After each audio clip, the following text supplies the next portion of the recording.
La fortezza di Montalcino fu costruita a partire dal 1361 dai Senesi, riutilizzando in parte le mura cittadine preesistenti del XIII secolo. La sua struttura, a forma di pentagono, era una novità all'epoca rispetto alla struttura quadrata standard. All'interno della fortezza troviamo l'Enoteca La Fortezza, una delle prime enoteche di Montalcino. La fortezza è oggi gestita da Fabio Tassi, che ne ha fatto un punto di riferimento per gli appassionati di vino di qualità e per tutti coloro che desiderano conoscere i protagonisti dell'affascinante mondo di Montalcino e del suo Brunello.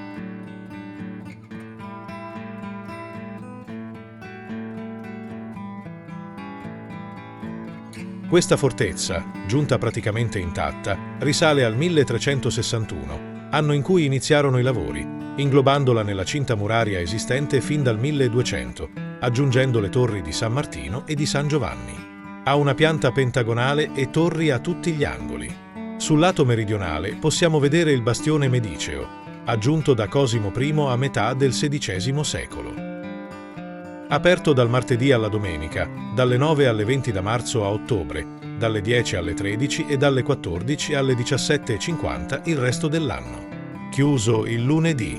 L'ingresso alla fortezza è gratuito, anche se non c'è molto da vedere, a parte forse la vista sulla città. Per accedere alle torri dovremo pagare 4 euro.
Montalcino è un gioiello di storia e arte, sepolto nelle profondità delle colline della Val d'Orcia.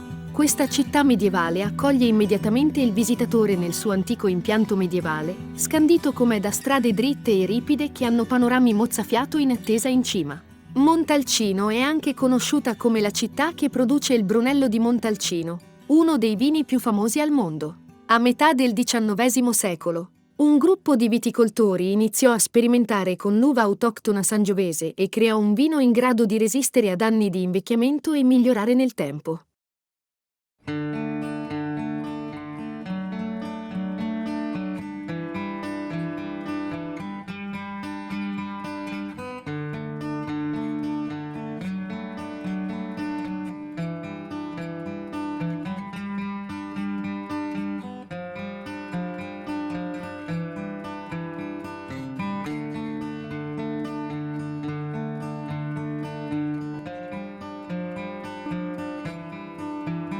La chiesa di Sant'Agostino, eretta tra XIII e XIV secolo, Presenta nel portale a cuspide e nei pinnacoli le caratteristiche dell'architettura gotica. All'interno è decorata con preziosi affreschi riferiti per lo più all'attività del pittore senese Bartolo di Fredi, attivo a Montalcino negli anni '80 del Trecento.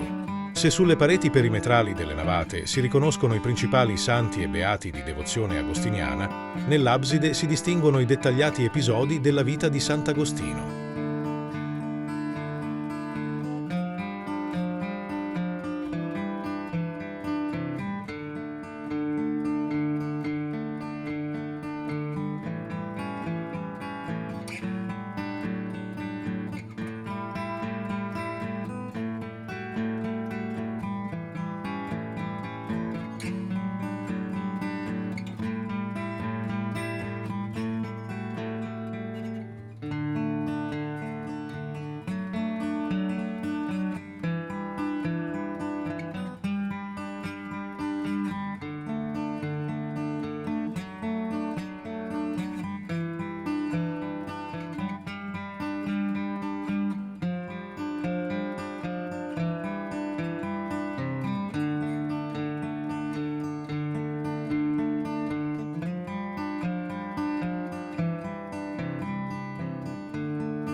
La concattedrale del Santissimo Salvatore è il principale luogo di culto cattolico di Montalcino.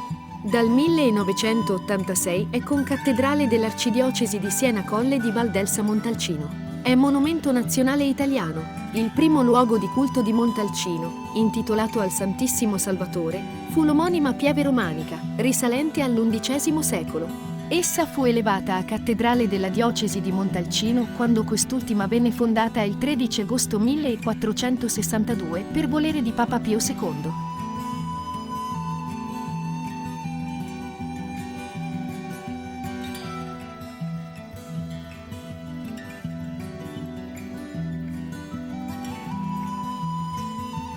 La chiesa della Madonna del Soccorso, risalente al XII secolo, era stato costruito sul luogo della chiesetta medievale di Porta al Corniolo.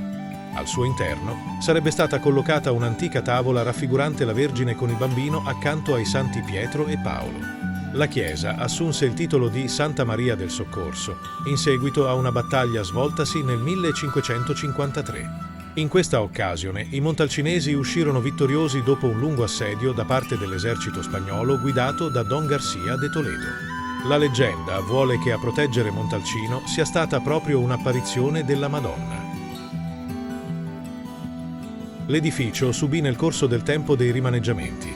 Dopo un ampliamento radicale fra il 1478 e il 1480, fu definitivamente ultimato solo nel 1609. La facciata, in travertino, fu iniziata nel 1794 su progetto dell'architetto Francesco Paccagnini e venne terminata nel 1829. L'interno della chiesa è dotato di splendidi altari in stile barocco, oltre ai dipinti attribuiti al senese Stefano Volpi, la Sacra Famiglia, e a Francesco Vanni, una crocifissione.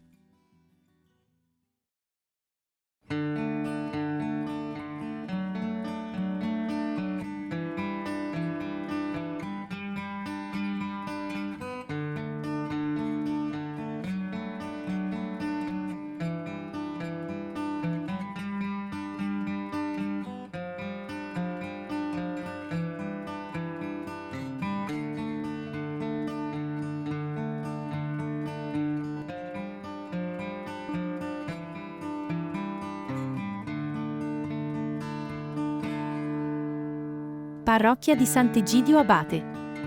Questa chiesa, situata su un pendio all'angolo di Piazza Garibaldi, fu costruita nel 1325 per sostituire una chiesa precedente che a quanto pare fu demolita per costruire il mastio della fortezza. L'interno è a navata unica con pilastri e archi in pietra e intrecci in legno che sostengono il tetto a due falde in legno. L'altare maggiore è molto bello, con un tabernacolo dorato splendidamente scolpito, con una statua di santi su ogni lato e una scultura di Gesù sulla croce sopra e al centro di esse. Il battistero è molto decorato e all'interno della chiesa si possono vedere appese le bandiere delle 17 contrade di Siena.